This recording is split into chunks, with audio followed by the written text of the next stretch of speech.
মৰমৰ ছাত্ৰ-ছাত্ৰীসকল, আজি আমি আলোচনা কৰিম অষ্টম শ্ৰেণীৰ সমাজ বিজ্ঞানৰ ইতিহাস খণ্ডৰ লেচন 4ৰ নব্য ধৰ্মীয় ভাৱধাৰাৰ উত্থান নামৰ পাঠটোৰ সকলো পাঠভিত্তিক প্ৰশ্ন উত্তৰ আৰু পৰীক্ষাত আহিবলগীয়া গুৰুত্বপূৰ্ণ প্ৰশ্ন উত্তৰসমূহ অতি সহজ আৰু চুটিকে আলোচনা কৰিম। তো ছাত্ৰ-ছাত্ৰীসকল, তোমালোকে ভিডিঅটো স্কিপ নকৰাকৈ লাষ্টলৈকে চাই থাকিবা।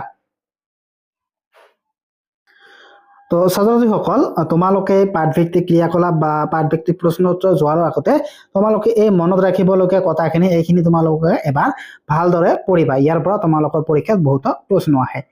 তাৰপিছত অনুশীলনীত 1 নম্বৰত কি কৈছে উত্তৰ লিখা। ইয়াৰ ক নম্বৰ কোৱেশ্চন কি কৈছে ভক্তিবাদ বুলিলে কি বুজায়। তো ইয়াৰ উত্তৰত তোমালোকে লিখিবা অভিধানিক অৰ্থত ভক্তি বলতে ঈশ্বৰৰ প্ৰতি গভীৰ অনুগত্য আৰু শ্ৰদ্ধাক বুজায়।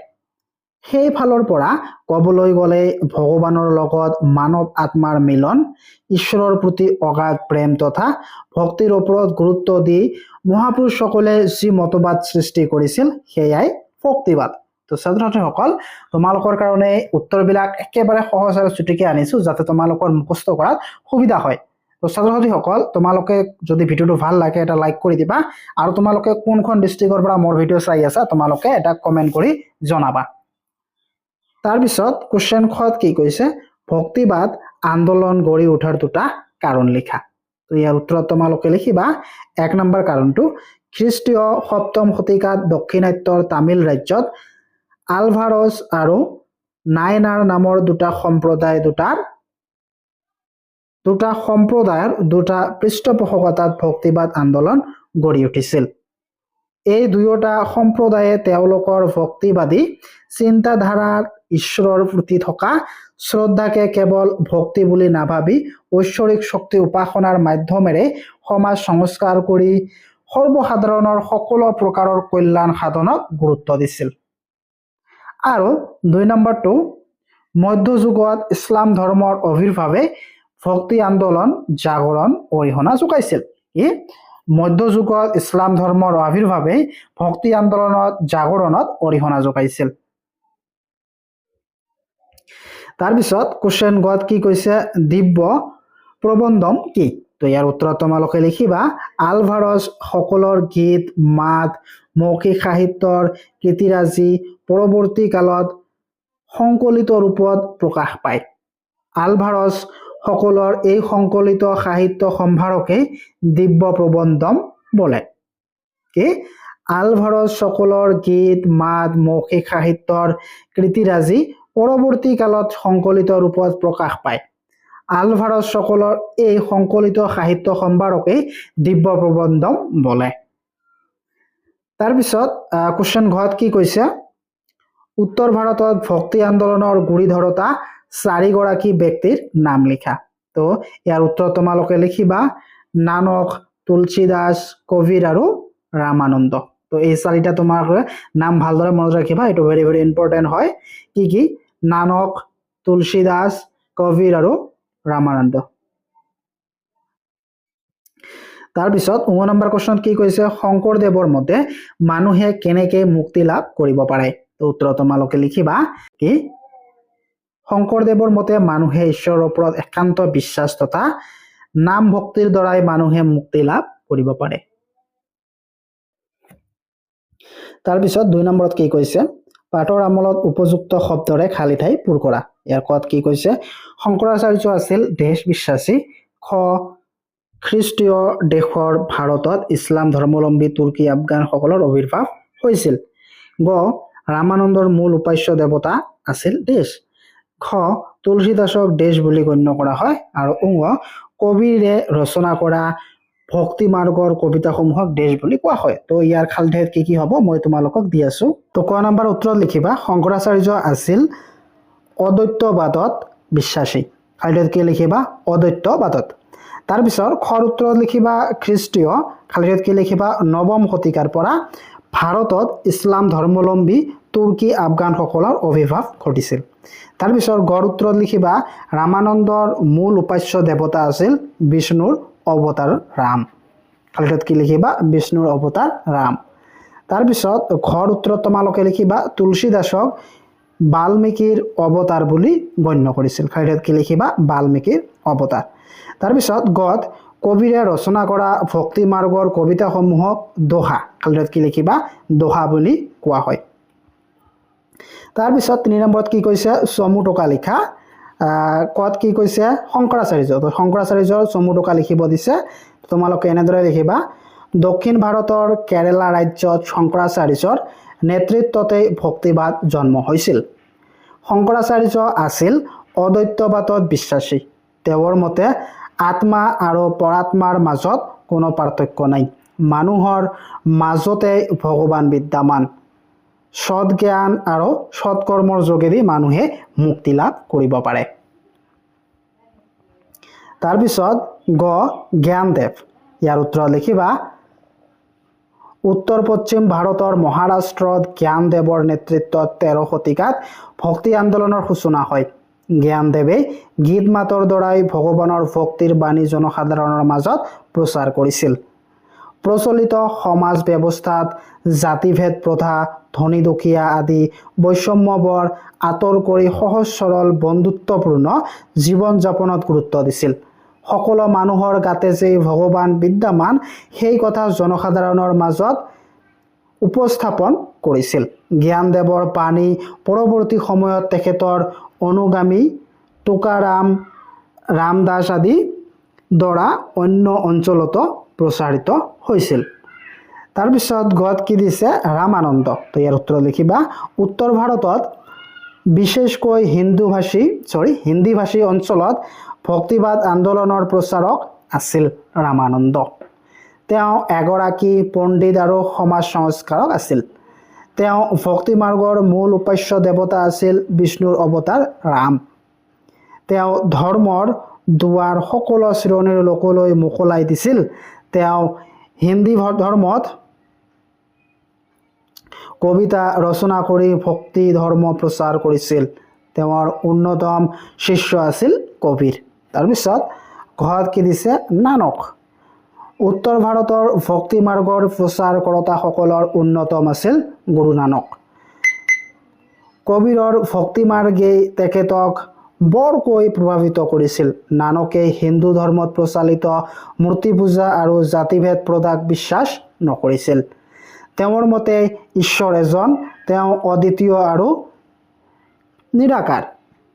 গুৰু নানকৰ শিষ্যসকলক পৰৱৰ্তী সময়ত শিখ বুলি জনাজাত হয়।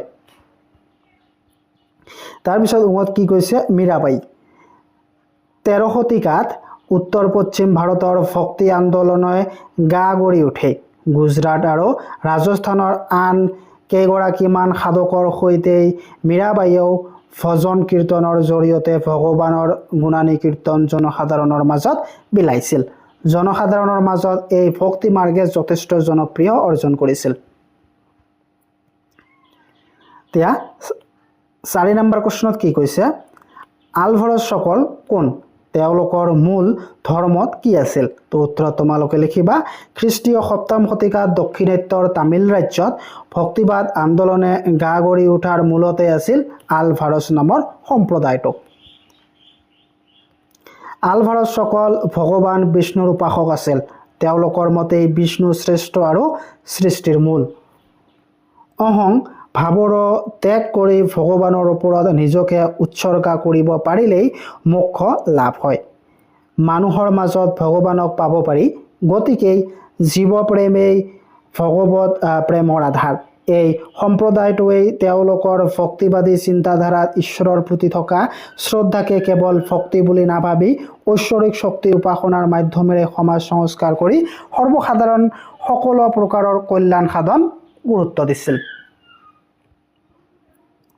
তাৰপিছত 5 নম্বৰ প্ৰশ্নত কি কৈছে চুফীবাদৰ মূল মন্ত্ৰ কি আছিল? ভাৰতত চুফীবাদ প্ৰসাৰত ভূমিকা লোৱা দুগৰাকী ব্যক্তিৰ নাম উল্লেখ কৰা। তো ইয়াৰ উত্তৰত তোমালোকে লিখিবা চুফীবাদৰ মূল মন্ত্ৰ হৈছে এক ভগৱানকে উপাসনা কৰা। চুফীবাদৰ মতে প্ৰেম আৰু একান্ত ভক্তিৰ জৰিয়তে ভগৱানক লাভ কৰিব পাৰি। চুফীবাদৰ প্ৰসাৰত ভূমিকা লোৱা দুগৰাকী ব্যক্তি আছিল বা ব্যক্তি হৈছে নিজামুদ্দিন আউলিয়া আৰু মঈনুদ্দিন চিস্তি।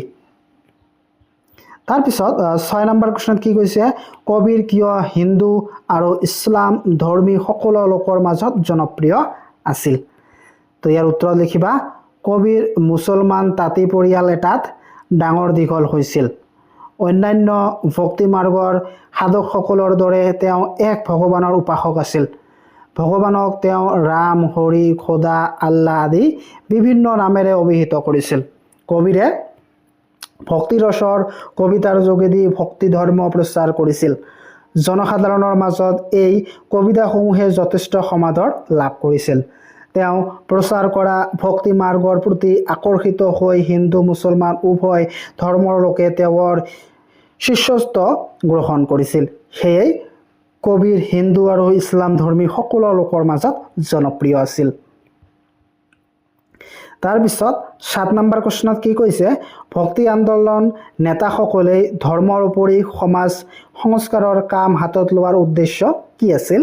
তো উত্তৰত লিখিবা মধ্যযুগত ভাৰতৰ সমাজ ব্যৱস্থাত ধৰ্মৰ দিশৰ পৰা বহুতো প্ৰত্যাহ্বানে গা কৰি উঠিছিল। বিশেষকৈ হিন্দু ধৰ্মৰ কঠোৰ নীতি নিয়ম, জাতিভেদ প্ৰথা, উচ্চ নিচ, ধনী দুখীয়া পাৰ্থক্যৰ মাজত সমাজৰ নিম্ন শ্ৰেণীৰ লোকক বাৰুকৈয়ে অতিষ্ঠ কৰি তুলিছিল। তেওঁলোকৰ ইয়াৰ পৰাই মুক্তি বিচাৰিছিল। জনসাধাৰণক এই ধৰ্মীয় ব্যভিচাৰ আৰু কুসংস্কাৰবোৰৰ পৰা মুক্তি দিয়াই এখন ভক্তি ৰসত নিমজ্জিত সমাজ গঠন ভক্তি আন্দোলনৰ নেতাসকলে সমাজ সংস্কাৰৰ কাম হাতত লৈছিল। তাৰপিছত 8 নম্বৰ প্ৰশ্নত কি কৈছে, ভাৰতবৰ্ষত ভক্তি আন্দোলন জনপ্ৰিয় হোৱাৰ কাৰণ কি?